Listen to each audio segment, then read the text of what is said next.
nta buraya bundi, I'm not beach. nta buraya, nta n'ikintu mbangamije. ADEPR ikintu cyatumye nyivamo ahanini nahuye nabaga i Kigali mbana n'umushiti wanjye kandi nawe dufite ubushobozi bwo kuba twabana. Yego. Ngira Imana mbona ubushobozi bw'abantu bamfasha bazi ibibazo byanjye. Umuntu arakuvugisha uba hehe umeze gute ubana nandi wakongeraho ko wibana ngo nzagusure se ati nta kibazo uzansure ngo agatangira akantu ngo nzara wishyura inishyuye amezi 4 bangura matera ibikoresho byo mu nzu bisanzwe ndaza ndibana. Nta n'iryari wagiye mu muhanda uri kugenda ukabona nk'imodoka y'umugabo iraguparitse imbere? Inshuro nyinshi n'ejo byambayeho. Besha abasoresha umva genda karanyisha. Nta musheri mfite. Ndi single. Nuwo nguri kuvuga ngo yambujije azabyumve ndi single. Ni muri ADEPR byambayeho njya gusura umusore ambwiye ari we nginze ambwiye ati ya promisinze ibintu byinshi ushaka ko tuganira bisanzwe njyayo. Ngezeyo avuga ko ndi indaya rero. Ni kazi kanyu nimushake. Ngonze ngo murazi no urabizi ndakijijwe nkunda Imana kandi aniyubaha ntabwo bikunda ibintu byo kuza kurara. Atambwira ngo tubireke n'abandi tubireke. Akabasore b'iyi minsi babaye gute? GASARO TV. Bakunzi ba GASARO TV tubahaye ikaze aho umerereye mu mpande zose z'isi. Ndabasuhuje bari mu Rwanda, East Africa n'abari muri diaspora. Ndabakunda cyane ko namwe ndahwema kungaragariza urukundo umunsi kundi. Umunsi twicaye n'umukobwa mwiza, Black is beautiful. Muramubona ni igikara rwose ntago yongeyeho we kamukesha. Akaba agiye gutangira twibwira amazina ye. Amazina yawe yitwa nde? Nitwa Murekatete Claudia ariko bakunda kunyita Mama Africa. Mama Africa. Kubera iki bakwita Mama Africa? Mama Africa babinyise kubera ko ari ibintu nakoraga bya fashion design bijyanye nyine n'imideli. Nakunda kwambika abantu ibintu bya Kinyafrika cyane. Barangije abantu kuvuga ngo tugiye kwa Mama Africa. Nduhita bifata uko nguko imiryo abantu bose bakomeza gufata. Okay, uyu munsi rero kutambaye nka Mama Africa. Uyu munsi wambaye nka Girl Africa. Uyu munsi ni Friday. Naje nyine numva nshaka kwambara gutya bisanzwe. Yego. Hanyuma nkunda kwambara nka Mama Africa nyine. Wari umeze neza? Ndashima Imana. Ni cyo kintu gitumye umunsi umera neza rero kuri iyi saha? Ikintu cya mbere gitumye mera neza nuko mfite amahoro muri njyewe. Ikindi nishimiye ko naje nyine hano habaye ibirori by'iriya filime bari kumurika urusobe. Nishimiye ko nabashe kuba nahagera nahawe invitation nkaza meze neza muri make nta kibazo mfite. Hanyuma ubundi harimo abakinnyi b'abahanga Ketchup, Nyabitanga n'abandi batandukanye. Uwo wari nkawe utanga igihembo wagihandi nka Mama Africa? Ibyo ndumva ntabivugaho cyane kubera ko abantu burya bakina amafilime yuje uvuga ngo ari Nyabitanga ngo nande ngo ndiho igihembo cyane bishobora kuzana wenda nk'amakimbirane. Gusa ntabwo nareka nanone kubivugaho Nyabitanga cyangwa se Ketchup ababaye okay. Gusa Ketchup arakora cyane. Umubona gute nkawe rero Mama Africa? Ketchup akaza akora ibintu akora movie arazikunda. Ni ibintu biri mu maraso yiwe arabikunda pe. Rero ukuntu mubona ni umuntu w'umuhanga cyane ndanamukunda cyane arashoboye. Yego. Hanyuma Mama Africa nje mbona rimwe na rimwe kuri comment abantu bakwibasira ngo wambaye ubusa. Ubundi we ziriya comment umbwiza ukuri uri kuzibona ubundi uba wiyumva gute? Ubumva umeze gute? Nje nta kibazo mba mfite kuko ibintu byose mba nabyambaye mbizi. Rero nta busa mba nambaye. Kwambara ubusa no kugenda mu muhanda utambaye kandi mba nambaye. So ntekereza ko ibyo ntabwo byakabaye ikibazo cyane kuko uko umuntu uri kumva ashaka kwambara ko yambara. Kandi nanone ntabwo byaba ari ku cyumweru ngiye gusenga ngo njye mu nzu y'Imana nambaye nk'ubwo wambaye inkuru buranga ushaka kurangaza abagabo nibyo? Ntabwo ari cyo umuntu abagamije. Hari umuvugo nkunda w'umukobwa w'umushiti wanjye yitwa poet, niba ari poeta niba ari iki, avuga ngo yavuze akanavuga ngo kandi mutekereza ko iyo twambaye ibyo ngibyo tuba dushaka kubakurura mukaza namwe muvuga ati nimubwira araza. Ntabwo ari ko bimeze. Umuntu yambara ikintu yumva nyine ari uko kimurimo abishaka bitewe n'umunsi ntabwo naba ngiye gusenga ngo ugende nambaye ingana gutyo ni ibintu bisanzwe abantu bajya babyoroshya ni ibintu bisanzwe yego. hanyuma hari nk'abakobwa wambaye gutya bakakwita indaya abo bantu bababwira iki?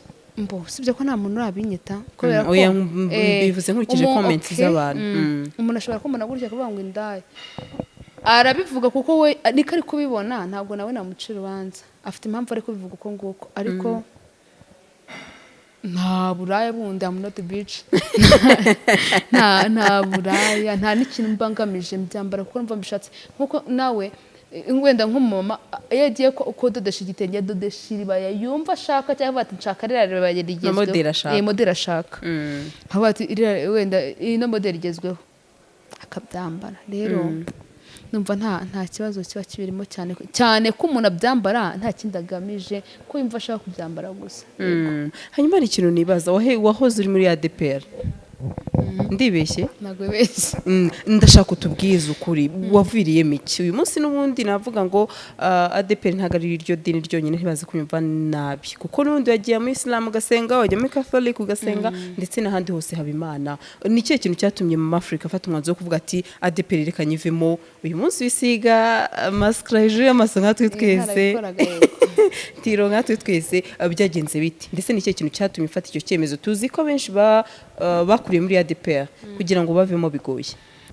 Impamvu navuye muri ADEPR nta yindi mpamvu, kuko ubundi idini ni idini, nuko umuntu asenga n'ikindi. ADEPR rero nta kintu cyatumye nyivamo kihambaye, kubera ko ndacyakunda gusenga, na ADEPR ndayikunda, n'ubu ndacyajya nkasenga. Yego. Nubwo nsigaye mfite indi church nsengera muri church yitwa Harvest Art of Worship Kacyiru kwa Patamanzi. ADEPR ikintu cyatumye nyivamo ahanini nahuye n'ubuzima nyine ngiye bwanjye, nabanaga na papa na muka data, nyuma baranyirukana. Wakoze iki? Nta kintu nari nakoze. Muka data yavuze ngo nimba umwana atagiye amaze gukura njye ndagenda. Papa arambwira ati aho kugira ngo bigende gutyo njye nshwane n'umugore, ubuzima bwawe ufite mu kiganza cyawe, nta mwana uriza, genda uzibeshe. Nabo barabadeperi? N'abadeperi. Ndangije ndavuga abantu twasenganye ibintu byose numva nyine binjemo. ADEPR sinese nyivamo, nakomeje gusenga, nkunda gusenga cyane n'imitsi yanjye yose. Akenshi wambona mu minsi yanjye mibyizi, kwa kabiri njya gusenga, kwa gatanu nkajya gusenga kuri eglise. Ikintu nakoze cyatumye mva muri ADEPR rero, nyine nibyo birimo by'ababyeyi gusa, ntabwo byese bima impamvu zo kuva muri ADEPR. We nakomeje gusenga, ariko nkiva mu rugo navuze ndakora iki, njya kuba ku bashuti banjye, nzaha abana amafaranga, nta kintu kimwe mfite, ndakora iki? Mita ntangira gukina ibintu bya filme. Yego. Ngitangira gukina ibya filme rero numva idini ntabwo rifashe neza. Umuntu umwe ADEPR ujya gukina filme bimeze gute na gute, mbona ntabwo bifashe neza. Bakubwira izihe comment ni batari banga? Comment bamagara mbwiye pastor twaraganira, ambwiye ati mama Afrika idini ryacu ko ritemera ibi bintu wabireka. Yego. Kuki sota ndangije kandi ari idini wakundaga? Idini ntabwo nakundaga idini, nkunda Imana. Ntabwo ngiye nkunda idini, oya, nkunda Imana. Ndangije mbwa pastor nimbireka amafaranga wama muri filme ya situation yanjye, amafaranga wama muri filme basi uzagiye ampa njye mbireke. Hambwa ati amafaranga Imana izageza gutya na gutya uzasenga bizagenda neza. Natoya nta yandi mahitamo mfite ngiye ku giti cyanjye. Yego. ADEPR sinya ndayikunda cyane, ndanahasengera kenshi ndabasura cyane, nko kuwa gatanu mu materaniro nimugoroba njyayo nkasenga. Ntarangije ndambwa ati rero kugira ngo dushwane n'idini njye narivamo nkajya gusengera ahandi bemera kuba nakina filme.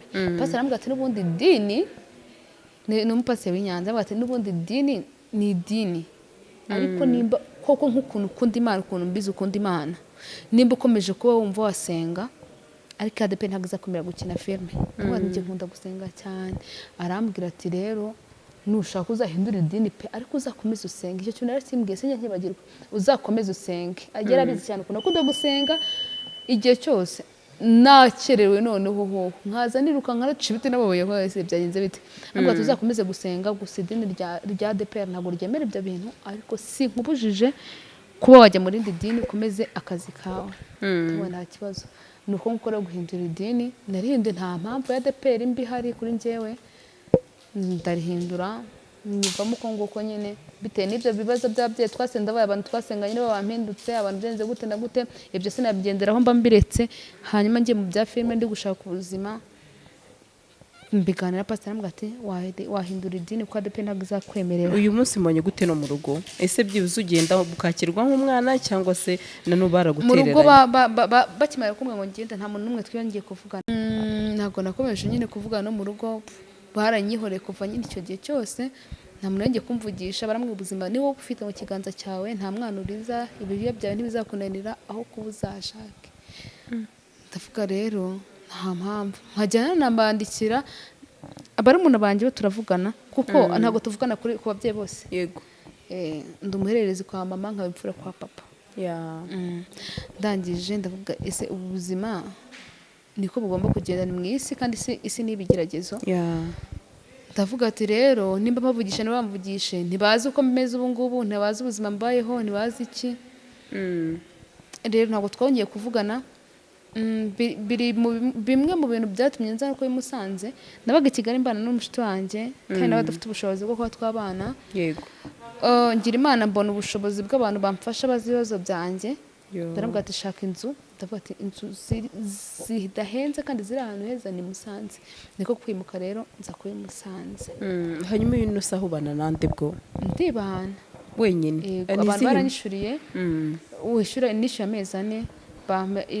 Bangura matera, ibikoresho byo mu nzu bisanzwe. Ndaza ndibana aravuga ati rero amezi 4 azajya gushira byibuze abonye n'akazi. Yo bagize neza. Hanyuma hari ukuntu umukobwa aba yibana ugasanga hari abasore bashaka guprofita, ntabwo ugihura n'izo kese, ugasanga nk'umusore ashaka guprofita kubera ko wibana azi kuri umukobwa wibana mu nzu. Ibyo ntabwo byabura kubaho, byarageragejwe kenshi na mbere nkifite n'ibyo bibazo. Abantu noneho njyewe nafite inshuti, nizera inshuti zanjye mbabwira ibibazo byanjye. Noneho mbibwiye ibibazo byanjye uze tubiganireho. Namara kugera ahantu mbwego duhure tuganire, agashaka kuzana ibintu byinshi bati ntabwo bishoboka.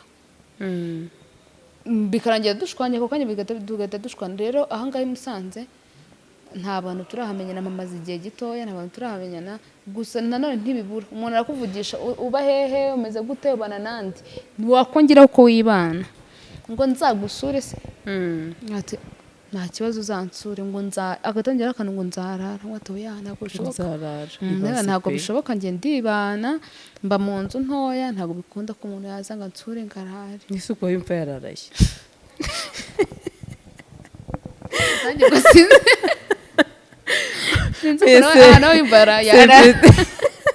ibyo bintu kuri birasekeje. Nese n'icyumba na salo ndakeka. Abemva yarara muri salo muri salo napko nta matera ntacyo. Abayumva ubwo nyine sinzi uko babyumva. Nyine abayumva kuntu njye mpita mbifata. Umuntu umusore akubwiye ngo nze nkusure ngo ndare utamva ibintu byinshi. Hanyuma ariko hari ubwo njye numva ngo ari ukuntu ujya urangaza abagabo, nibyo? Ntabwo mbizi pe, ntabwo iyo comment nasomye ariko ntabwo mbizi.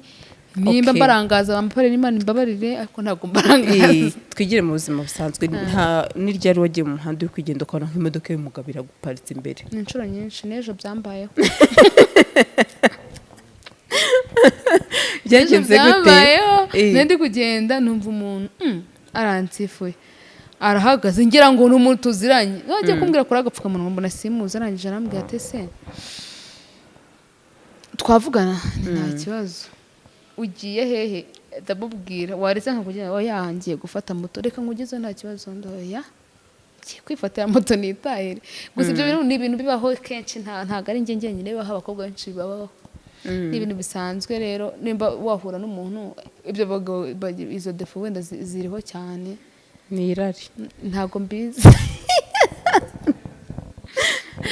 Hanyuma uyu munsi uhagaze gute mu rukundo? Navuga ngo uri umukobwa iwabo banze ariko ntabwo wabura umusore mukundana, none amwihakana azaza tubwire muri comment ati ndahari. Noneho ukuri kwanjye ni uko uyu munsi mpagaze ndi single, nta mukunzi mfite. Ntabwo nabeshya, ntazabibona se ubwo ubona abandi kubeshya. Uramwihakanye? Oya ntabwo mwihakanye, ntabwo mfite. iriya murakuje gukora interview ninde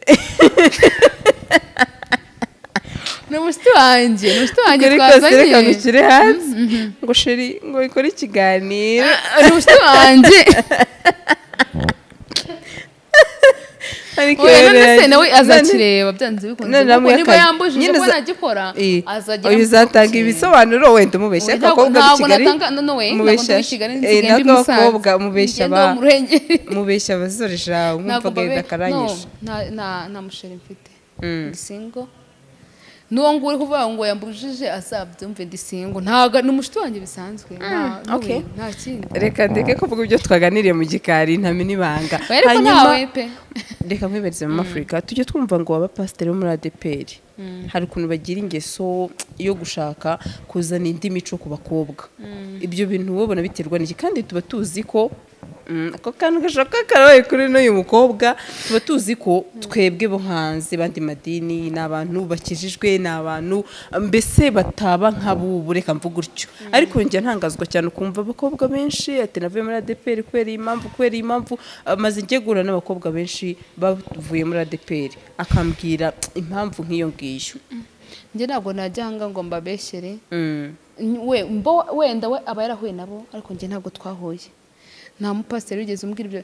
kuko rega umuntu uza kukubwira icyo kintu usanga umuntu uza kukubwira icyo kintu ni umuntu n'ubundi ari kukubona mu ishusho y'uwo ashaka nimba ari kubona kuko ashobora kukubwira ibyo bintu ukabyemera nta mpamvu yo kuba bikubwira ariko njyewe mu nzu y'Imana n'ubu ngubu aho nsengera ishusho nyine ukomeze biterwa n'uburyo witwara mu nzu y'Imana turahura muri eglise tugiye gusenga duhure tugiye mu by'ijambo ry'Imana ariko niba muhuye mugatera na blague n'ibiki byose mukagera mu buzima bwo hanze ntago nararenganya umupasiteri nta rubanza bacira njyewe nta kibazo njye mfitanye nabo pe ntacyo nta n'uwigeze bimbwira ni byiza cyane tujya twumva baturutsemo menshi bakunda kuvuga gutyo benshi babifata nko gusebya abapasiteri abandi bakavuga ati nanjye byambayeho muri comment ati nanjye byagenze gutya na gutya bavuga byinshi bitandukanye hanyuma hari ikibazo ngiye kukubaza watubwiye uti njyewe wenda nta mico mibi bigira cyangwa se ibintu nk'ibyo niryo rero gusura umuhungu bikakubana ibibazo wajye kumusura uzi ko ari umuntu muri uganire ariko nyuma akazana ibindi bibazo utari witeguye ndetse utubwire nuko wahikuye byambayeho nyiri muri ADEPR nkuko bavuze ngo ari muri ADEPR ni muri ADEPR byambayeho njya gusura umusore ari we ngenzi ambwira ati promisinze ibintu byinshi ushaka ko tuganira bisanzwe njyayo ngezeyo arangije abigira byinshi abigira birebire ngo ugomba kuza ngo kuba wemeye kuza ahangaha nuko wari wemeye yuko nicyo nagira cyo nshaka wakibona kandi nasengera muri ADEPR oya ntabwo ari muri ADEPR andangije ndamubwira ndi gute se ibintu ngo nshaka ngo urabikora ntabyo nkora turashwana ashaka kunkingirana mu nzu ndavuga ati byibuze reka nshishe make ndamwihora ndavuga ati ngaho kinga ndaje ndamubwira nambaye inkweto ndavuga ati basi nzanira silipa agiye kuzana silipa yasizemo urufunguzo mpita nkingura mpita ntaha namenye n'ukuntu natashye nkigira mu rugo cyakora nabwo namubwiye ndavuga ati ibintu wankoze byonyine Imana izakubabarire yari yabigukoze se nyine ibintu yankoze byo kunzana ibyo izo ntuze zindi kandi atabyo twavuga yambwiye dushaka ko tuganira tureko ko wabona akazi ndavuga ibintu byonyine nkoze Imana izakubabarire wambwiye ko tugiye kuganira iyo zindi gahunda zindi nazo wambwiye yakagombye undi kugutumira yabikubwiye yabimbwiye iyo gahunda nzivuga umuntu yabimbwira undi yitwaje iyo gahunda ntabwo ngiye nayishobora kumbwira ngo nguze ngo dukore ibiki n'ibiki oya ntabwo ari zo gahunda mba ndimo nkuko nkunda ubuzima bwanjye nkubaha ko ndi imfubyi ifite ababyeyi nkanubaha yuko nsenga rero ibyo bintu bindi babijemo ntabwo byakunda hanyuma bari buze kubona imyambarire bakabona amatako bakavuga ati sha wa mukobwa we ati nubwo wavuze gutya ariko turabona ukuntu wambaye rwose tudasenga bakaza gucira urubanza basubize mbere ko comment izazaza ntabwo nabona abacira urubanza babifata uko bishaka uyu munsi ni Friday twaje mu birori ahangaha ntabwo nari kuza nk'umuntu ugiye gusenga ibintu byose mbitwara uko nyine biri nimba ari ugusenga nimba ari ukugenda mu buzima busanzwe ngiye mu bindi bintu sava ariko nasohotse kuko aha ngaha twasohotse ni ugusohoka nubwo byabaye ari kwerekana ya filime ariko twari dusohotse rero umuntu wese uri kumva mu mutima we ari kunca urubanza anyihanganire yihangane pe nimba mucumuje Imana imbabarire cyangwa mugwishije Imana imbabarire gusa ku mutima wanjye nta kindi kigeretseho nyuma y'aha ngaha ntacyo pe ukwambara nk'uko wasohoka nawe ukambara icyo ushaka nibisanzwe nta kindi kintu hanyuma abakwita indaya nabo gira ubutumwa bagenera babandi bavuga ati n'umukobwa ni indaya ni ikirara ni ibiki nabo gira icyo babwira abo ngabo rero nta n'umwe urabimbwira gusa duhuye abo rero bavuga uko nguko iyo babifata uko babishaka gusa umutima wanjye ntuca urubanza Imana yanjye nibizi Imana nsenga nibizi ko ntariyo ntago ndi indaya avuga ko ndi indaya rero ni kazi kanyu nimushake kabaye aho ndi indaya kabaye rero abahiriye rimwe Mama Afrika reka dusoze ankureke nawe ujye mu byawe ikibazo cya nyuma tugana no ku musozo ni ryari umuhungu yagutengushye utabitekerezaga bikakubaho navuga ngo ukanababara icyo gihe akagutenguha yaba muri relationship mbese akakwereka ko ari undi muntu wari wamwizeye icyo gihe ntacyo ntabwo nigeze ukundana narakundanye ariko ntabwo yantenguha kuko ibintu byose bijya kuba wabibonye tuba twabivuganye nimba ari ugutandukana twabivuganye nta gihe ntacyo ubundi sitandukana n'umusore byagenze bite tutumvikanye muri gahunda uko bimeze nyine ubwo bitari kugenda neza ubwo muheruka gutandukana mwapfuye iki mutumvikanye ukavuga uti reka tufate icyemezo biratunaniye tubivemo njye nawe twapfuye uburyo ashaka ko nitwara ntabwo ari bwo ngenda ndi kwitwaramo urugero icyo gihe ndi nkiri mu ADEPR ni muri uno mwaka nakora imini kwa kabiri kuri Sevalante ngo yari kumbwira ngo nze ngo murazi nawe urabizi ndakijijwe nkunda Imana kandi aniyubaha ntabwo bikunda ibintu byo kuza kurara atambwira ngo tubireke n'abandi tubireke akabasore b'iyi minsi babaye gute kuba utajya kurara ku musore bigatuma kwanga se ibyo bintu nawe mbanze mubeshye Mafuru ubwo muri umusebeje koko oya nukuri arabizi pe nawe ibyo byonyine oya arabizi undi se yajyaga kurara iwe mu ruhe rwego ntabwo mbizi ntabwo nzi icyo yashakaga gusa nuko byagenze ntabwo byarangiye none ugira icyo ubwira abagukurikiye muri iyi saha ndetse ubwire n'aba bantu bari muri bwa buzima nk'ubwawe navuga uri mu buzima navuga ngo butakoroheye ariko uyu munsi ku mugani wawe uri umukobwa wirera kandi wakabikorerwa n'ababyeyi gira icyo ubwira cyo bahumurize bamwe bose ari mu buzima icyo nababwira icya mbere cyo ni ugukunda gusenga Imana ishoboye byose bakunda Imana basenge kandi bumve ko ibihe barimo bizashira hamwe iyo usenze Imana nayo iraguhumuriza ubwayo icyo nababwira rero bakunde gusenga biyubahe barebe kwitesha agaciro kubera ibibazo bafite ibibazo ntaho bizajya turi mu isi ibibazo ntaho bizajya rero icyo nababwira abantu bafite ibibazo nk'ibyanjye cyangwa bafite ibirenze ibyanjye cyangwa bitameze nk'ibyanjye basenge Imana izabashoboza byose yego sawa Yesu ashimwe rero urakaze cyane merci GASARO TV.